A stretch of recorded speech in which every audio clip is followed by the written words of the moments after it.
नमस्कार मंडळी, श्री स्वामी समर्थ. आपले चॅनल भक्तिभवनमध्ये तुमचे सहर्ष स्वागत आहे. स्वामींची कृपा तुमच्यावर आणि तुमच्या कुटुंबावर सदैव राहावी ही स्वामींचरणी प्रार्थना करते आणि आजच्या व्हिडिओला सुरुवात करते. मंडळी, स्वामी प्रकट दिन म्हणजे आपल्यासाठी सर्वात मोठा हा दिवस आहे. स्वामींची सेवा करणे आणि स्वामींची भक्ती करणे हे आपल्यासाठी भाग्याचाच दिवस आहे. स्वामी प्रकट दिन हा 20 मार्च रोजी येणार आहे आणि या दिवसाच्या आधी आपण जे काही सेवा करू ते स्वामी स्वीकार करतात आणि त्यांचा आशीर्वाद आपल्याला भेटत असतो आणि आपल्या मनोकामना ह्या पूर्ण होत असतात. तुमची जर का कुठलीही मनोकामना असेल तर ती संकल्पयुक्त किंवा संकल्प न करता देखील तुम्ही सेवाही करू शकता. फक्त भक्तिमयाने आणि पूर्ण विश्वासाने नामजप हा आपण चालू करावा. स्वामी प्रकट दिनाच्या दिवसापर्यंत नामजप हा लिखित देखील काही जण करत असतात आणि नंतर ती लिखित वही आपण काय करायचे, लिखित जप कसा करायचा ही संपूर्ण माहिती आपण आज बघणार आहोत. तसेच मासिक धर्म असेल तर महिलांना सर्वात मोठा प्रश्न असतो. तर अशा वेळेला आपण काय करावे संपूर्ण माहिती आपण आज बघणार आहोत. जेव्हा आपण स्वामी समर्थ श्री स्वामी समर्थ या मंत्राचा जप करतो तेव्हा मनाची स्थिती ही शांत होते आणि आपले मन हे बदलत राहते, अतिशय स्थिर असे होते, एकाग्रता वाढते. श्री स्वामी समर्थ या मंत्राचा जप फक्त बोलायला नाही तर तो अनुभवायला पण देखील तेवढाच महत्वाचा आपल्यासाठी असतो.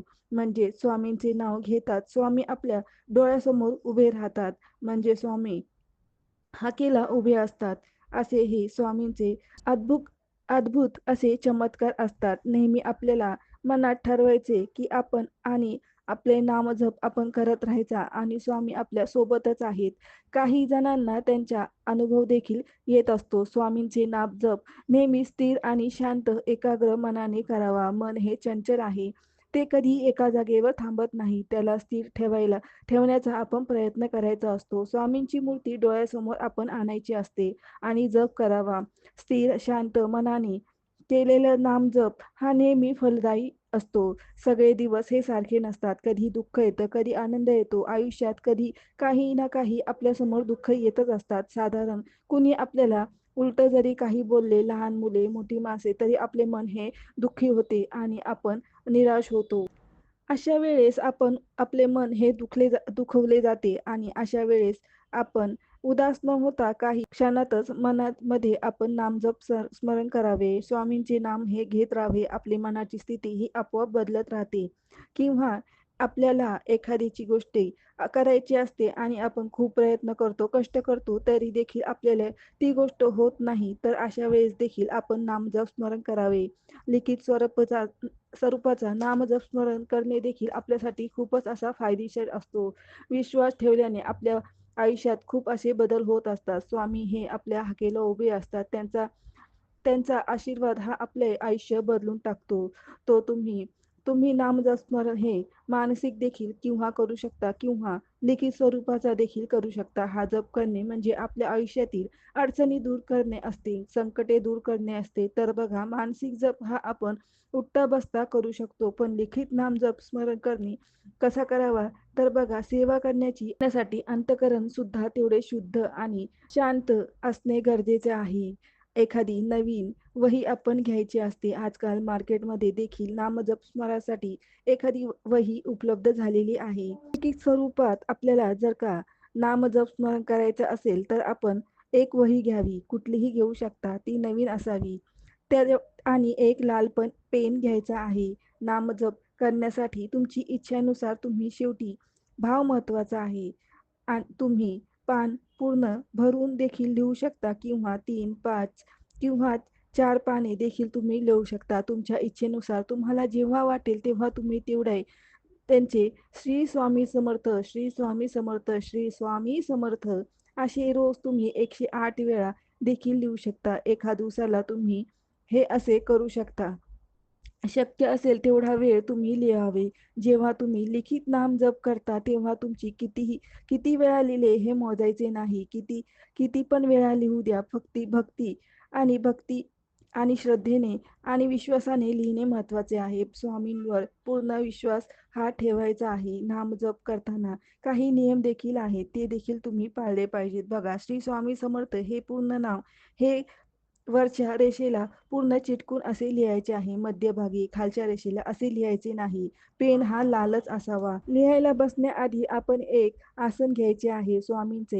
स्वामींची पूजा करायची आहे. त्यांना चंदनाचा टिळा किंवा हळदीचा टिळा लावायचा आहे. धूप दीप नैवेद्य अर्पण करायचा आहे आणि नंतर आपण लिहायला सुरुवात करायची आहे. जरी हे नाही केले तरी फक्त स्वामींचे नाव घेऊन तुम्ही बसण्यासाठी आसन घ्या आणि लिखित स्वरूपाचे तुम्ही नामजप चालू करा आणि अशा प्रकारे तुम्ही नामजपाला सुरुवात करू शकता. महिलांचा सर्वात मोठा प्रश्न असतो तो मासिक धर्म. मासिक धर्म आला किंवा यायचा असेल तर आपण काय करावे हा मोठा प्रश्न महिलांना असतो. ती मोठी अडचणच असते. तर बघा, नामजप स्मरण तुम्हाला ज्यावेळेस करायचं नसेल त्यावेळेस तुम्ही ते फक्त श्रवण देखील करू शकता. पण फक्त त्या जी वहीवर तुम्ही नाम जप लिखित स्वरूपात लिहिणार आहात त्या वहीला तुम्ही हात लावायचा नाही. जसे आपण ग्रंथांना हात लावत नाही तसेच आपण त्या वहीला हात लावायचा नाही. देवी देवतांची जशी आपण ग्रंथांची सेवा करतो, त्यांची पूजा करतो, त्याप्रमाणे त्या वहीची रोज आपण पूजा करायची आहे. त्यांच्या पाया पडायचे आहे. मासिक धर्म महिलांना माहीत असतो कधी चालू होणार. त्याच्या आधीच तुम्ही लिखित स्वरूपात नामजप स्मरण करावे किंवा तुमचे जर का मासिक धर्म संपल्यानंतर देखील तुम्ही लिखित स्वरूपात नामजप स्मरण करू शकता. कधीही तुम्ही जेव्हा लिखित स्वरूपात जेव्हा नामजप स्मरण लिहायला सुरुवात कराल त्याच्या आधी तुम्ही हातपाय धुतलेले असावे. तुम्ही दिवसभरात कधीही हे करू शकता. तुमचे हातपाय स्वच्छ धुवावे, फोटोला नमस्कार करावा, नंतर नामजप स्मरण करावे. अंघोळ न करता कधीही करू नये. स्वच्छ हे कपडे घालावे. ज्यांना खाली बसता येत नाही त्यांनी टेबल खुर्ची घेऊन देखील लिहिण्यासाठी तुम्ही जर का सुरुवात केली तरीही चालते. जेव्हा तुम्ही नामजप स्मरण लिखित स्वरूपात सुरू करता किंवा मानसिक जरी करत असाल किंवा एका ठिकाणी तुम्ही जप करणार असाल बसून तर एक ग्लास पाणी भरून घ्यावे आणि नंतरच त्या नामजप स्मरणाची सुरुवात करावी आणि नंतर लिहून झाल्यानंतर तुम्ही ते पाणी पिऊ शकता. आता जर का जे लोक काही मांसाहार करत असतात त्यांनी कसे नामजप स्मरण करावे तर बघा, ज्यांना मांसाहार करायचा असेल त्यांनी सकाळी लवकर उठून तुमचे नामजप स्मरण हे करून घ्यावे लिखित स्वरूपाचे किंवा तुमचा जप करायचा असेल तो सकाळी करून घ्यावा आणि नंतर तुमचे घरातील जे काही करायचे असेल मांसाहारचे पदार्थ ते तुम्ही करू शकता. फक्त तुम्ही ते खाऊ नका. इतरांना जर का खायचे असेल तर त्यांना बनवून द्या, पण तुम्ही स्वतः मात्र खाऊ नका.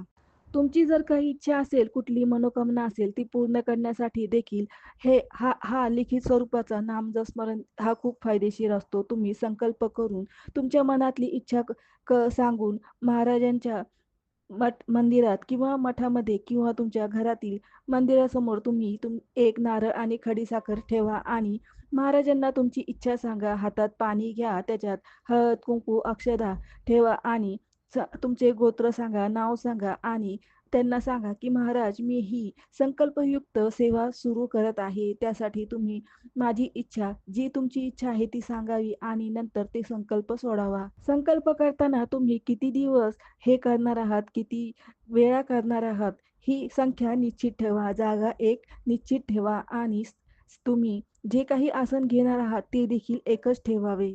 जेव्हा तुम्ही नामजप स्मरण करून झाल्यानंतर तुमची लिखित स्वरूपाची जी वही आहे त्याचे काय करायचे हा मोठा प्रश्न भक्तांना असतो. तर ही वही तुम्ही कुठल्याही जिथे मंदिराचे काम चालू असेल तिथे तुम्ही ती जमिनीमध्ये पुरण्यासाठी खड्डा करून तिथे ठेवून त्याच्यावर माती ठेवून ती वही तिथे दफन करू शकता किंवा नंतर तुम्ही तुमच्या शेतामध्ये किंवा तुम्ही अक्कलकोट मध्ये जाऊन तिथे वटवृक्ष मंदिरामध्ये ही वही जमा करावी किंवा तुम्ही जिथे अन्नछत्र मध्ये देखील जमा करू शकता. समाधी मठामध्ये देखील तुम्ही जमा करू शकता. अक्कलकोटला जाणे शक्य नसेल किंवा काही कारणामुळे तुम्ही जाऊ शकणार नसेल तर तुम्ही कुठल्याही एका रानात, शेतात, तुमच्या घराजवळ किंवा एखादी जागा तुम्ही बघून या आणि त्या रानात तुम्ही खड्डा करून त्यामध्ये ती वही दाबून टाकायची आहे. तुम्ही तुमच्या तुमच्या श्रद्धेनुसार जसे तुम्हाला सुचेल तसे तुम्ही ही करायचे आहे. बघा, यंदा 20 मार्च 2026 ला स्वामी प्रकट दिन आहे. अशा दिवसात तुम्ही स्वामींची ही सेवा नक्की करावी. 21 दिवसाची ही सेवा ही फार फलदायी अशी सेवा आहे. जर का तुम्हाला संकल्प न करता जरी तुम्ही हे लिखित स्वरूपाचे नामस्मरण जरी केले तरी चालते.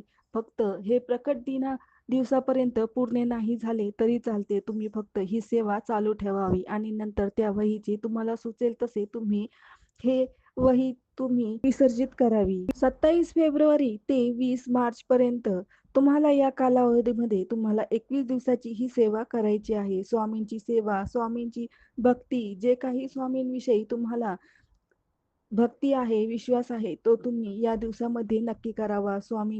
प्रकट दिन हा दिवस खूपच असा मोठा दिवस आहे. त्यामुळे स्वामींचा आशीर्वाद मिळवण्यासाठी तुम्ही कुठलीही विश्वास ठेवून ही सेवा करावी. कुठल्याही प्रकारचे मनामध्ये शंका न करता तुम्ही पूर्ण विश्वासाने, भक्तिमयाने तुम्ही स्वामींची 21 दिवसाची सेवा नक्की करावी.